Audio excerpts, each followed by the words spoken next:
So you're a father or you're a mother, and you've got a teenager, and your teenager is probably not that familiar with programming a computer, and you're thinking, well, I want to get my teenager to learn to program a computer.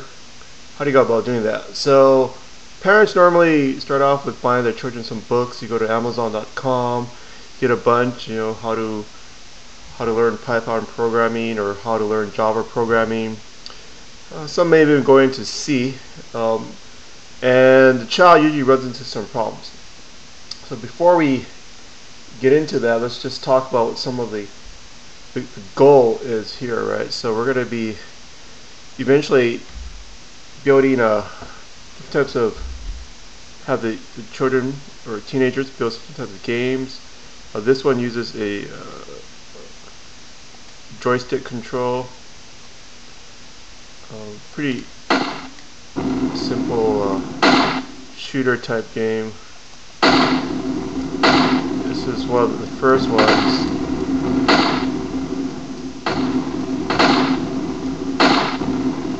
And it has levels on it. Then you have these different types of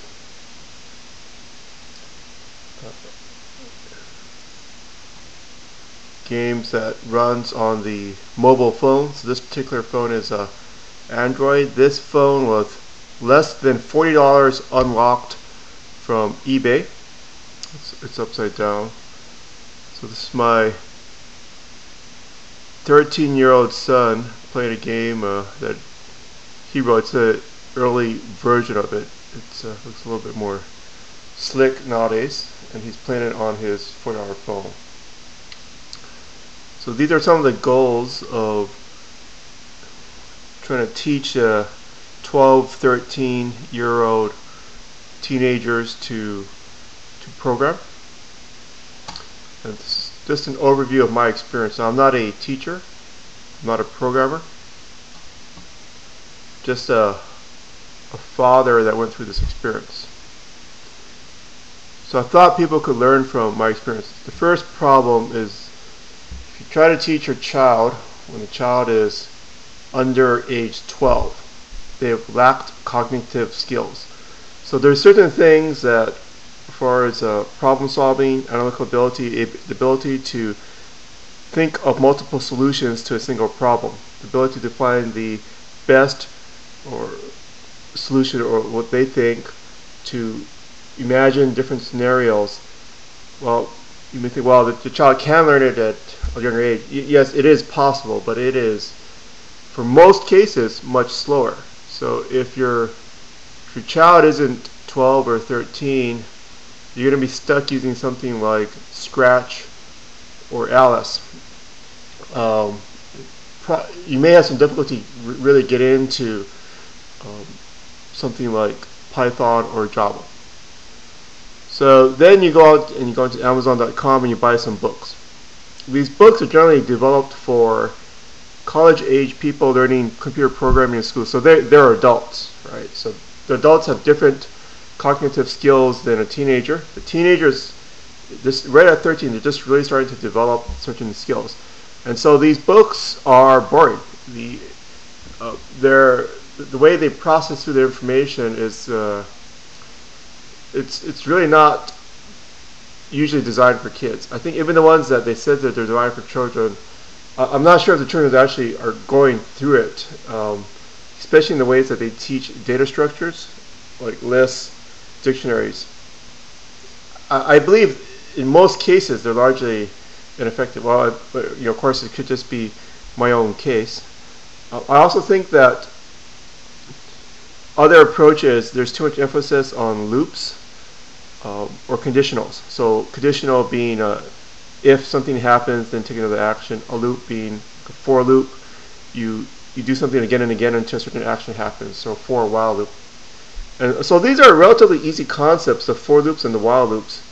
And some of the curriculums will focus too much on a for loop or a conditional. For example, if the curriculum focuses on Alice, it's going to keep hammering in on conditionals and for loops, and doesn't teach too much about, for example, a list or a dictionary or some other type of data structure. And then this last point is teen frustration. So the teenager's going to get stuck.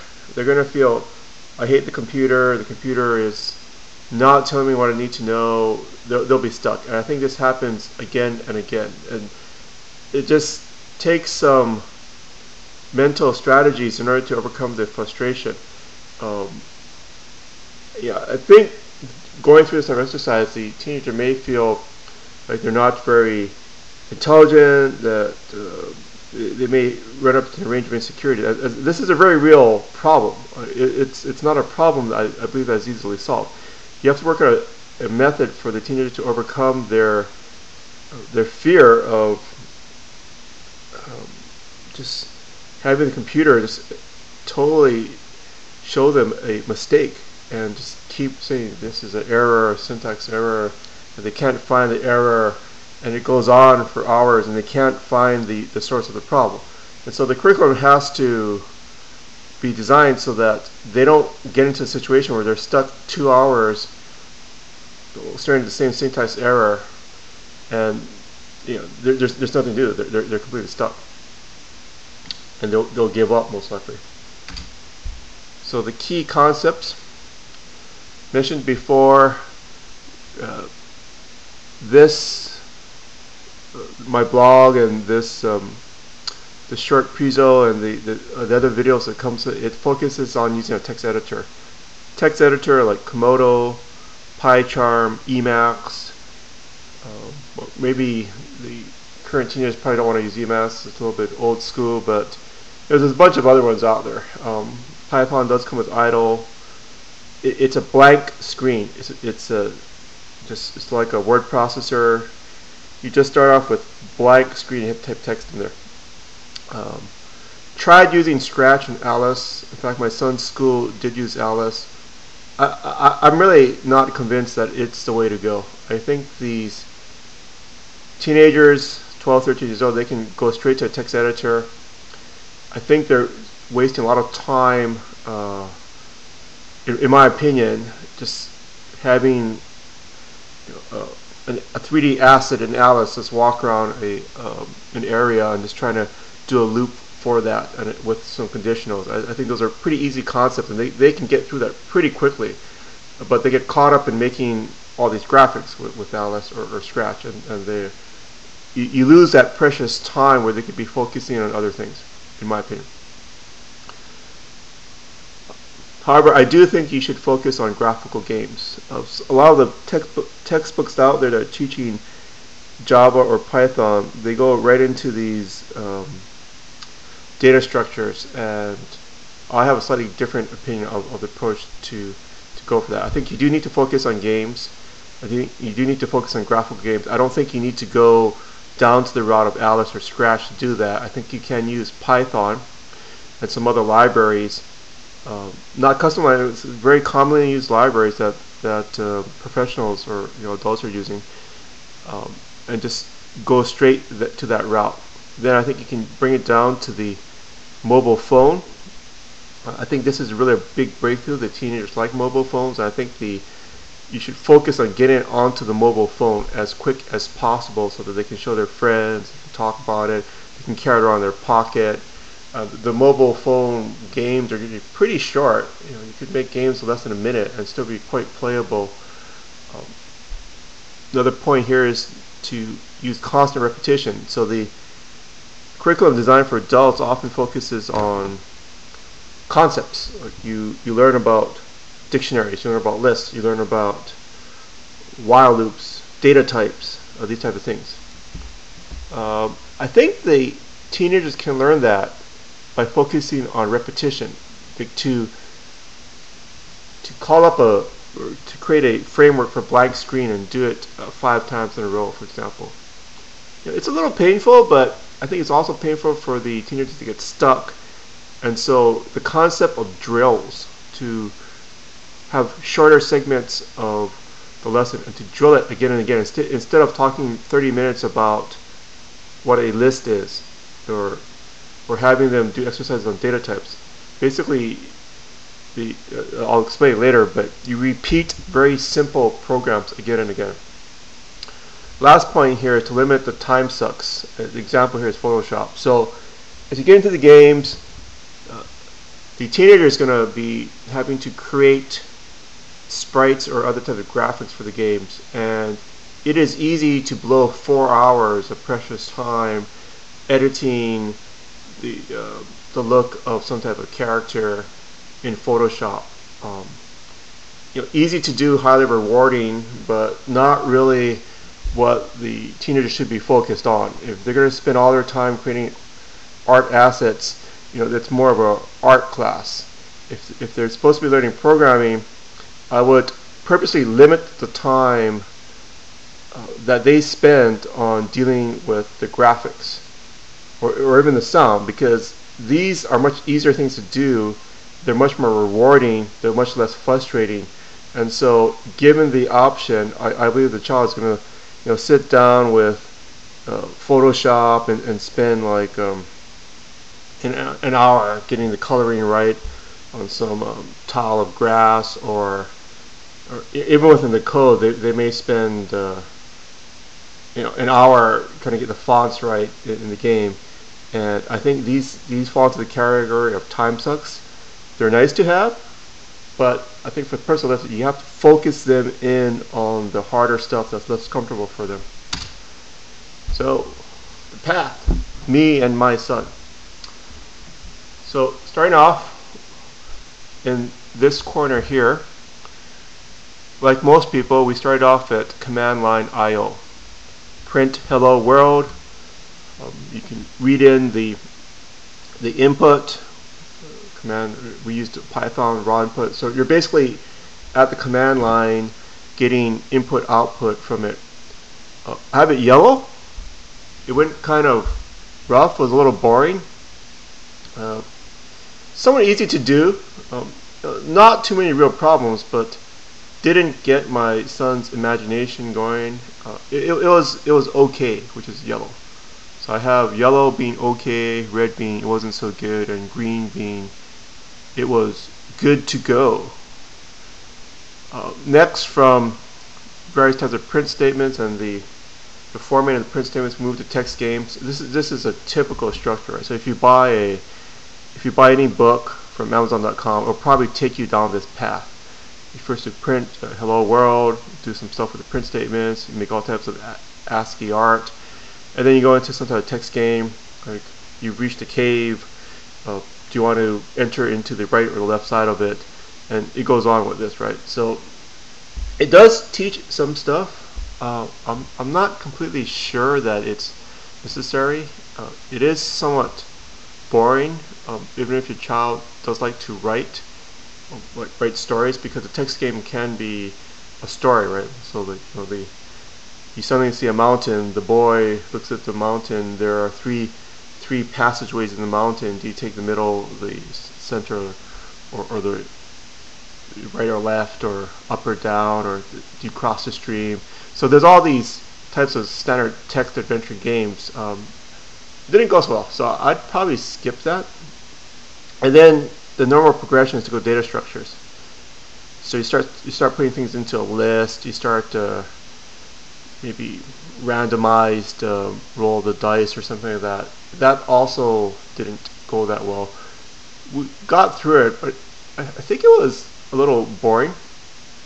Okay, and then we went to Pygame, which is a graphical library for Python. That went very well. So at this stage, you're creating primitive objects, circles, squares, different types of colors. It was visually interesting. You could also put sound in there. That was interesting. So it started to go much better. Created a Space Invader type game.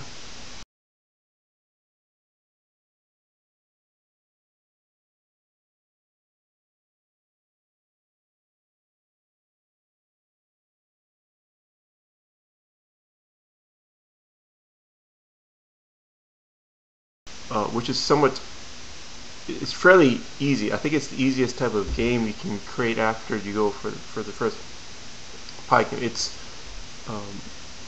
you're usually moving it in a two-dimensional with some keyboard input. Went pretty well.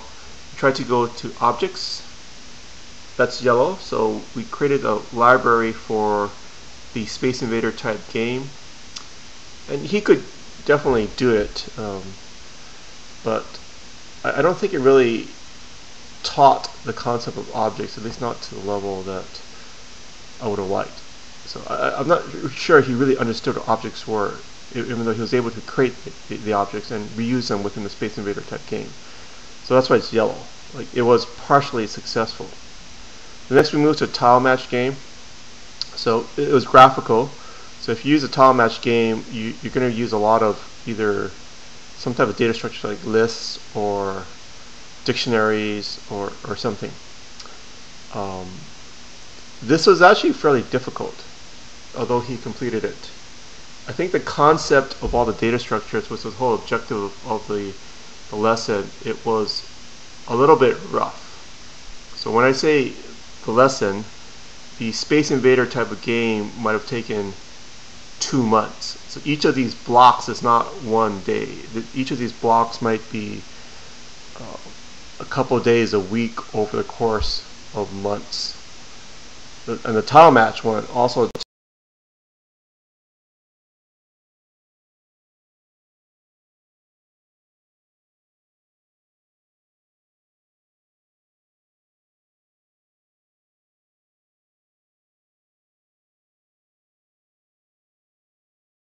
took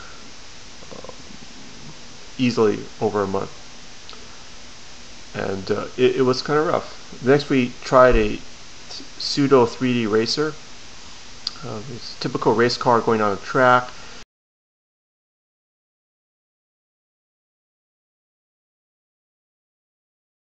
Makes it appear to be a 3D type of environment, although it doesn't look quite 3D. Think of the older arcade games.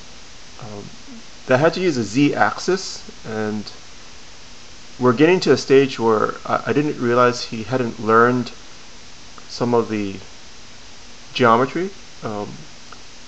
Definitely quite capable when they're 12 or 13 of addition, subtraction, multiplication, these type of concepts. Even some algebra, but by the time we got into the third dimension Z-axis, it was a little tough, so I don't actually recommend that. Then we tried a duck shooter type of game. I showed you the video of that in the beginning. That went well. Then we moved to mobile phones. So things are going very well at this stage, right? So now he hits 13, learns a whole bunch of new cognitive skills, mobile phone, put onto his Android phone. It's going great. So from this, and this stage here is where he started to develop more complex games, and I think all the concepts fell together. So suggested path, since you can learn from my experience what not to do.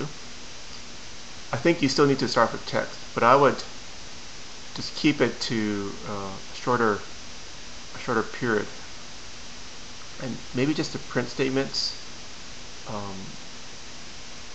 You might have to do it for several lessons, but I wouldn't get into this type of text-based games or graphical games. Maybe print hello world. We focus in on the blank screen within Pygame, getting that up, showing it again. Stationary square on the screen, learning about colors, red, green, blue. You start to move the square on the screen with the keyboard input. Check for bounce detection, collision detection. If two squares hit each other, so that's very common. A bullet hitting an enemy, a player running into an obstacle like a cactus. Start learning about functions, breaking the code up into different modules. 2D graphics. So once you have the rectangles, the primitive objects, you can then easily drop in a picture, a graphic. And that's fairly rewarding. It's fairly easy to do, and it's really rewarding. And then keep repeating the previous steps for as long as it takes. Could be a year. But, as you're a kid, you've got time. Move into data structures at this point. start storing the either the sprites, the pictures of the characters, the bullets, the enemy into lists, and you're going to need to manipulate it. Because if you have 10 bullets on the screen at the same time, it's going to be a lot easier if you start putting it into lists. And so this need for the list, it comes up based on the desire to build the game better. The previous way of learning lists, so you go into text games and you have this data structure here where they're learning about lists, but I don't think the teenager really sees the reason for the list. Like, do they really need to do it? You can say reusable code and all that, but I don't think they really get it. If you go this route, it's going to be pretty obvious that they don't want to code the conditionals for each individual bullet on the screen. It's a bullet or a bomb, right? So if you have, if a character is shooting and you've got that many on the screen, they're going to want to start into something. And it's going to be, oh, aha, I can put this thing into a list, and one of the things. This is an example of what I'm referring to about the need for a list. So in this particular example, there's only 3 targets. So you can somewhat easily create 3 separate targets. But there is a bit of work, right? So you have to set the coordinates of the rectangle for each target, and the target is just a rectangle in this case, individually. So you have target 1, target 2, target 3. So you create it individually. And then you start into a list here. Once you have the target group, you can manipulate the target group, which you need to do. So this is a fairly easy way to start to understand how to use a list. There's only 3 elements of the list. Okay, but then you get to the bomb. So each target has a maximum of 12 bombs per target. So there are 36 bombs maximum on the screen at the same time. And then, so for this example, it starts adding the bombs to the well, this is actually using an object, but it starts adding the bombs to the bomb list. And so I think through these 2 examples, the teenager will start to get a feeling for, okay, yeah, I need to put into a list, because otherwise I have to do every individual thing, and then, well, I don't really understand what this does sometimes, but hey, it's sure a lot quicker and faster. And through a series of these exercises, they'll eventually will get it. Through a loop, it's great. So once you have the multiple objects on the screen, I think you're ready to put on the phone. It takes a little bit of setup, so the teacher is going to have to set it up for the teenager, I believe. And then you can put the exact same program into the phone. At this stage, you can start building more complex mobile apps, and I think it's naturally going to flow into the concept of sprites. It's an object, you use sprite groups, timers. You can create a 2D scroller game, and then tile-based games. This is the suggested path. So when you first start it, I used Python. I researched a bunch of alternative languages, including C, Java, Ruby, the list goes on. Python's a pretty good language to learn. I think it's very common, a very good skill to have. Then once you get to the graphical stage, so you can do some of the lessons with Python, but as soon as you get to the graphical stage, you're going to need to install Pygame library. Once you have Pygame in there, you're going to need to manipulate some graphics, so you have to use GIMP or something like Photoshop. I use GIMP because I'm on Linux, or it also works in the Mac. I think it also works in Windows. But if you have a Photoshop license, like the teenagers, normally they have a site license at their school. If that's the case and they're more familiar with Photoshop, you can get the Photoshop or Adobe Creative Suite licenses from Adobe Yeah, relatively cheaply if you want to take that route. I just ended up using GIMP because I've been using it for a while.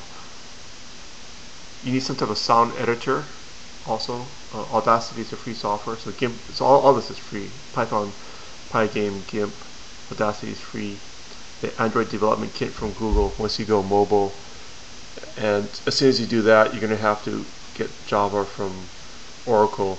And if you actually want to install on the phone using this set of tools, you're going to have to get Pygame subset for Android.